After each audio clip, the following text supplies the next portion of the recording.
ভাই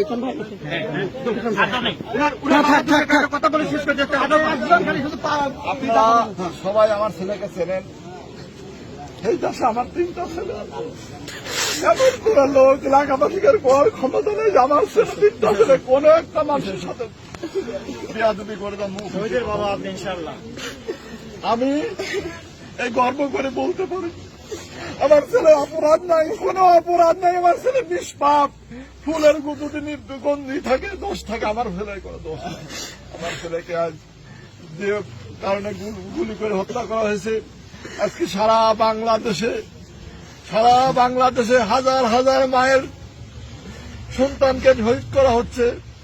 আমি আমার ছেলেকে সেই শহীদদের কাতারে বিলিয়ে দিলাম। এর বদলায় আল্লাহ তুমি এই সৌরভকে খতম করো। আমার কিছু নাই আল্লাহ। যেমন আজকে আমার ছেলে গেছে, আরো কতজনের ছেলে আজকে তো মায়ের বুক খালি হচ্ছে। আল্লাহ আমি আর এটা চাই না, আল্লাহ তুমি এর একটা ব্যবস্থা করো।